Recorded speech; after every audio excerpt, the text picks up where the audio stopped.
Hello, everyone, and welcome to HISD's The Pep Talk, brought to you by the Family and Community Engagement Department, where parents are empowering parents by sharing their experiences and best practices for parent organizations. I'm Leitra Dunham, a Family and Community Engagement Specialist, and today we'll be hearing from two HISD principals, as well as two parents who have been successful in their collaborative efforts when working together. All right, today we will share some tips on how to build relationships with schools and how to support your parent organizations. So, with that being said, I would like to introduce Mr. Sean Tellez. He is Love Elementary's principal, along with Miss Heather Taylor, who serves as Love Elementary's PTO president last year, and she is still currently an active member. Also with us, we have Dr. Anna Aguilar, who serves as Eastwood Academy's principal, and Ms. Jennifer Ugoni, Eastwood Academy's PTO president. Thank you all for being with us today. And I would like to begin the session with a question for you all. So it's going to be a collaborative question. We'll start with Mr. Tellez. I would like for you to share a little bit about your role and your experience with working with or within parent organizations. And please be sure to share your thoughts within 30 seconds. And we'll start with you, Mr. Tellez. Yeah, definitely. It's my second year as principal here at Love, and when I came in to the role, it was very important for me to make sure I was engaged in the community and the parents. And I was fortunate that I inherited a group of parents that Ms. Taylor was a part of that were already very active in transforming and doing a lot of transformative work with the PTO and parent involvement. And I really viewed myself as putting fuel on the fire. I brought my experiences from being an assistant principal at HSPVA, where we had a very active PTO, a very successful PTO. And I think combining our efforts and collaborating day one and hearing the needs of the parents and the wants, combined with my vision, we were able to really accelerate a lot of the great things that were already happening. All right, perfect. So we'll go over to you, Ms. Taylor. Can you share your experience of how you've been working with the parent organization?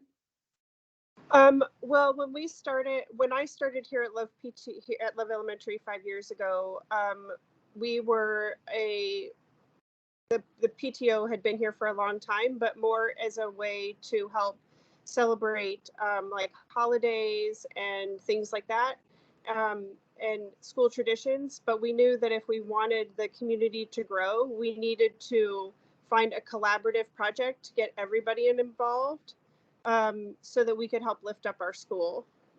Okay, perfect. Thank you. Dr. Aguilar, would you like to share your experience of how it's been with working with the parent organization?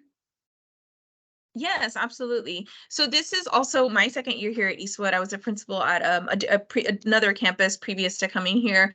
And when I got here, we actually did not have an organized PTO. We had parents who volunteered and parents who wanted to be part of the school, but it was not in the form of an official PTO. So I was very fortunate to have a group of parents who wanted to start the PTO, and we worked through that process last year with the help of the FACE department, and they helped us set up the bylaws, get everything going. Ms. Yogoni was a really, really big part of that, along with several of our other parents. And we were excited to get the PTO up and running. And I would say, considering we've only had it at this point for less than a year, they're doing wonderful things. They already have a big donation campaign going, several things. Like we have, I think I probably have about 10 to 12 parents on campus today because we're doing a fundraiser with the seniors and they're here volunteering. So it's been a lot of collaborative effort between the parents and the campus that has gotten going really quickly, and I'm really excited about the work ahead. Perfect. I love to hear it. All right, Ms. Sigoni, would you like to share your experience with working within the parent organization? Yes, good morning. Good morning.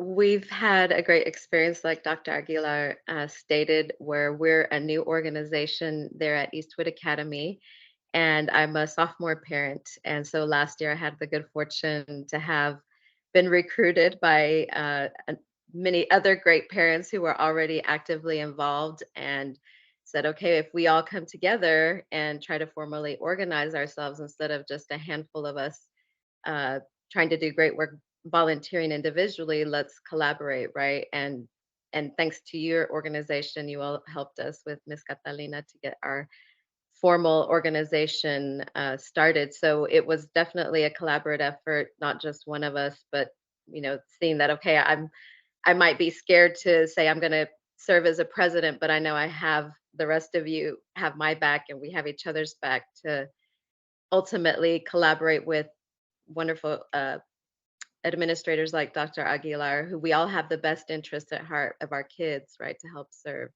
So I feel really blessed to be part of this community, and I hope that we can continue to do great things. Thank Yes, we you. definitely will continue. So thank you guys. Face thanks you as well. Those are some very insightful words. All right, and we're excited to hear about your best tips, tricks, and practices when it comes to building relationships with the school. So we're going to go ahead and start with, we'll go in the same order with Mr. Tellez. What are some of the primary benefits you've observed when the school and parent organizations collaborate effectively? I mean, when you have that effective collaboration, things are just clicking. I think the biggest thing is you see the impact it has on students, right? Whether it be the experience the students have in the in school with the programs that are provided, with the physical projects we do around campus. And so that's the bottom line. I think that's the biggest result when you see that collaboration being effective. You see students benefiting. You see real tangible things happening on your campus. And also the community is aware of it. Your neighbors in the community who may not have a kid at the school recognize what's going on at that school. So I think that's a good sign that your collaboration is working when you've been able to market yourself in the community like that way. Perfect. Thank you, Mr. Tellez. All right, Ms. Taylor, could you also answer what are some of the primary benefits that you have observed? I think some of the most important things that we've done is to help support the teachers and the staff in the things that they have to do every day. When Mr. Tellez came to our campus, we were able to make the fall festival above and beyond what it had ever been before. And through his connections and finding community partners, we were able to bring lots of great performances and just really change the face of that tradition on our campus that had been happening for years. Okay, perfect. Thank you. All righty, Dr. Aguilar, would you like to share some of the primary benefits that you've observed? Yeah, so I think that for us, a big part of that collaboration and seeing those benefits has just been the idea that as an administrator, as administrators here, teachers, as a campus, we can't do it all. I think everybody is stretched a little bit thin sometimes with your normal duties. And so what we have found is that when you have parents who are willing to help and willing to be part of that, you can make those traditions, those things that you've always done just so much better, because now you have these partners that are willing to help do some of the heavy lifting, right? Do some of the work. And I think the same goes for the parents, right? I think a lot of our parents want to volunteer. They have great intentions, but sometimes they don't know how to channel that or what to do with that. And so they depend on us as the campus to say, hey, this is what we need, right? This is coming up. This is an event that we're doing. We need help with, volunteers, donations, whatever that may be. So it's this playing on each other's strengths to really work together and benefit the campus, as well as for us, the PTO has been instrumental in reaching out to the community as well and helping us with community partnerships. Ms. Gigoni, we would like to ask you the same question. I think that, like everyone else has stated, that once we collaborate effectively, I think then trust can be built within the community. So once they see that we as a PTO are trying to support the administration and the staff, then they see that, okay, we're trusting each other. We have each other's best interests at hearts, which are serving the children, right? And making sure the teachers and the staff feel supported. And I think, as Dr. Aguilar stated, communication is key. And just trying to be humble and to remember that we all are coming from different backgrounds, different experiences, and to try to be a bridge. I think the PTO especially needs to be that bridge between the administration, the school, and the community. We're all here to collaborate with each other and to communicate effectively on different platforms, and if possible, even in different languages. We have a lot of Spanish speakers in our school. And so just really trying to make sure that we're out making sure that we're bringing in every single person in the community at different levels. Okay, thank you, Ms. Gigoni. All righty, for our next question, we'll just bring it back. Yes, Ms. Taylor. I just also wanted to add that when we collaborated as a campus on school-wide fundraisers, we were able to do so much more for our campus Okay. all together. that And that collaborative. definitely emphasizes that, teamwork definitely makes the dream work. So we're bridging Yeah. together for the greater good, and it maximizes everything for everyone and their experience as well. So thank you, Ms. Taylor. All righty, for our next question, we want to know, Mr. Chalaz, in your experience, what are the common challenges or barriers that schools may face in building a strong relationship with school and parent organizations, and how have you addressed them? I mean, kind of tackling that question from the reverse, I think my response has been there needs to be transparency. Parents need to trust their school. That includes the administration, their teachers. And so there needs to be systems in place where there are strong systems of communication, of making sure parents are in the know, are aware. All parents, right? Talk about back to earlier point about cutting through language barriers, cutting through all the different barriers that may prevent parents from knowing what's going on. So that transparency is key. I believe without that, you're not going to have any sort of effective work take place, because with that transparency, that builds that trust. I think especially in the times that we're in, I know that outward opinion, there may not be as much trust there, and so it's our responsibility as a school to make that extra effort in creating that trust and that transparency. I wholeheartedly agree, Mr. Tellez. Thank you for your response. All right, Ms. Taylor. When I came to the school, the parents that were most involved were mostly English speaking parents, and we needed to make sure that we were engaging all the parents on our campus. Okay. We made a concerted effort to make sure that we were printing everything in English and in Spanish. We would try to have translators for the meetings so that everybody could be a part of the conversation. I also found that when we first started, we had a fee to belong to the PTO.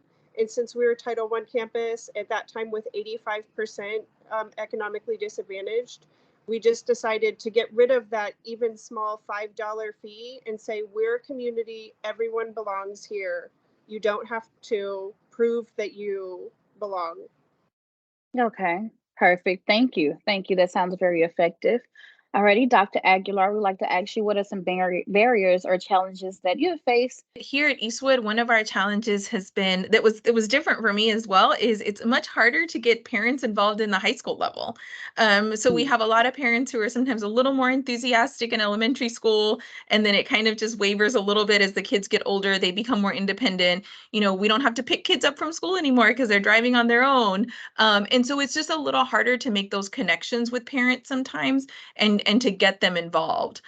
We see, during some of our events that we're like really strong with the freshmen and sophomores, and then it kind of tapers off with the upperclassmen as far as parent involvement. So it's just been a matter of really communicating a lot with the families and offering opportunities for them to come into the school, finding out different ways to engage our parents in different things. So doing things that are specifically for juniors as they're preparing for college applications next year, right? Doing things specifically for seniors this year that talk about like financial aid and again, applications. So tailoring things to where we're bringing in different crowds of parents, because it that poses a challenge in that, again, as parents, we start weaning off a little bit as our kids prepare to go to college, right? So Yes, that is very, very true. Thank you, Dr. Aguilar. So, Ms. Yagoni, we would like to ask you as well, what are some of the challenges of barriers that you've noticed, and how did you overcome them? To piggyback kind of on what everyone else has said and the other love parent mentioned, is that we also try to make the PTO accessible, and we don't have a membership fee. So it's been made free, right? Just trying to appeal to them that, okay, if you join, you're part of our organization and you have voting rights and you get to come and formally be part of this organization. However, we also just want to make sure that you feel included and give lots of volunteer opportunities. And like Dr. Aguilar said, definitely an elementary level, as I say, because I still have two children at the elementary level in the Heights, also near Love. My two little ones go to Helms Elementary. And so we're very involved in that PTA. and they have a lot of families who are very involved. And definitely as it gets to middle and high school, people get busier. They just think, like, even myself, I kind of got careless about a book event that I was trusting my daughter to remind me of, and she did it. And then I realized, I missed it. So careless on my behalf, trying to trust her to remind me. So yes, I think naturally as our kids get older, we kind of tune out. And then parents, of course, are all just busy working. And so just trying to make sure that we get those parents, okay, if you can't help us during the daytime, a lot of people, even if they feel hesitant to pay for a PTO membership, they don't mind giving a few dollars for an event that we need. And so just making that accessible. Okay, you can't give us a volunteer time at this day for this event, but you would be able to donate. So just Perfect. trying to be accommodating and just always trying to be humble, I think, and maybe To it make won't sure work that out, everyone but at is least trying to included. say, we're going to see what we can do, right? We want to collaborate and support our school as much as we can. I think Perfect. is a way to overcome these barriers. Okay, perfect. Thank you for your response, Ms. Shigoni. Okay, we're gonna go to our next question. Could you share a specific example or initiative where your school has successfully partnered with a parent organization that has had a positive impact on your school's community? Sure. I think one of the big things for me, and we go back to some of our fundraising efforts, is I valued coming here and coming from a background in our magnet schools and then particularly in the arts and other backgrounds. I wanted our kids to have a full experience in terms of their education. And so one of the big things that was important to me as a campus leader was making sure that our kids were getting those field trip experiences, those experiences on campus. There's a lot of great organizations in the city of Houston that provide so many different enrichment and I hesitate to say the word enrichment because I see them as essential experiences to children as they're discovering themselves as young scholars. So I came in and the PTO has been great in focusing on those efforts and collaborating and making sure that we have all the funding so that all grade levels are getting off and getting off campus, on campus experiences, field trips, programs, the Ready to Grow garden that we have on our campus, the before I even came, getting the nature center, bringing the insects to the kids, getting DeCamera music that I have this year coming in, just all these opportunities that I think, especially at the elementary level, and I not that it's not unique to it, but especially elementary, getting our young scholars exposed to so many different experiences as they're finding themselves is critical. And so our collaborations with the PTO has been allowed us to fund those things and ultimately make the kids have the best well-rounded experience possible. Perfect. Thank you. That does prove that it's a very important collaboration and teamwork. Alrighty, Ms. Taylor, we would like to ask you the same question. We did start right before Mr. Tellez was here. We held our first full campus fundraiser so that we could employ a gardening program so that children can come out and explore what happens in nature. It also supports all of the things that they do in the classroom related to science because they can see it and they can touch it. We've also really tried to support all of the things that are fun, that aren't just the stuff that happens on the test, the stuff that the kids remember and inspires them to learn and be curious. Okay, perfect. Thank you, Ms. Taylor. Dr. Aguilar. I think our PTO, again, we were a brand new, I call it a brand new baby PTO last year. We just hit the ground running. And our PTO has really just been instrumental with what do you guys need, right? And so, starting out, it's like, we don't really have any money, right? We don't have a lot to offer, but this is what we can do. And so it was even just like some of the things we did last year was they organized like a snack drive for us to have snacks for testing. We do a lot of AP testing here on our campus. So it gets to be a real burden for the campus to have like snacks for the kids because it's almost 3 weeks of consecutive testing for AP tests. And so they helped organize that like snack drive for our kids.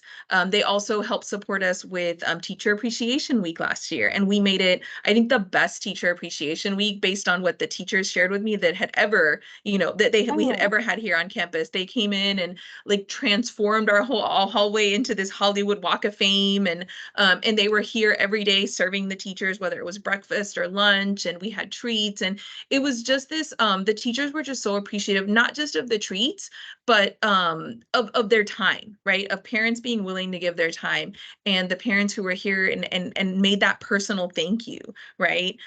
So it was a group effort that they really put together, and it's always just, hey, what do you need? What do y'all have coming up? How can we help? And there's just been so many little things like that we've been able to do together that I'm proud to say are things that are new traditions now here at Eastwood. Perfect. Thank you, Dr. Aguilar. All righty, Ms. Gigoni, would you be able to answer as well? As Dr. Aguilar stated, we're a new PTO, so we just got established and voted in February, those of us on the board. And so we're straggling along, not with too many funds, but we've had a parent who's serving as our treasurer, and she's come up with an amazing budget, and she's created a fundraiser, an online fundraiser for us this month, setting a goal of $10,000. And so she has experience at her children's elementary school, T.H. Rogers. And so, we've all seen what other schools can do, and we're trying to pull that in and see how we can raise money and what programs are needed here at the high school level, which we see a big thing for us in our community at Eastwood, and I guess at any high school really, is the senior events. And so trying to definitely make sure all of our kids' needs are met every year, but it really culminating in what do they need for their senior year seems to be a really big deal. And so, hopefully that's kind of our focus, trying to get that culmination and each year making that better. And then also we, have a lot of incredible events that the school has already organized, and seeing how we can support that. Like they had an incredible author come yesterday that our librarian coordinated with Brazos Bookstore. And so how can we help pay for books to make sure our kids get that? So we haven't done it yet, but that's our intent. And then, how can we help with sports banquets at the end of the year, and more, and teacher appreciation throughout the year. Like this month, we want to show our love to Dr. Aguilar as well for Principals Month and Teacher World Day. So hopefully we'll still be able to do that this month. So many things, but our minds are rolling. We have budgets in place, and we have great goals set for ourselves for the next few months and years. All right, perfect. I do love to hear that you guys are planning and executing your goals as well. All right, guys, to wrap up, would anyone like to share last words on building a good relationship with the PTO and the school?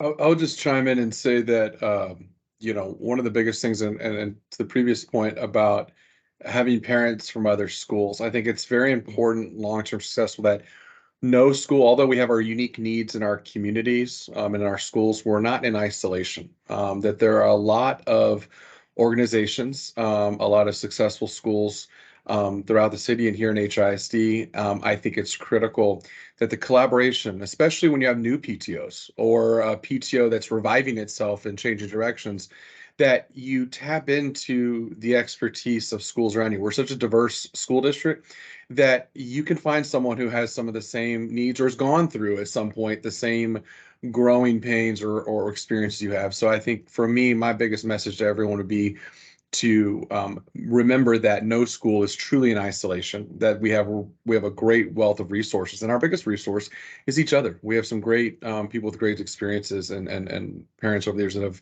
built these organizations from scratch. So that's a big thing we need to tap into. Perfect. Thank you for those words, Mr. Tellez.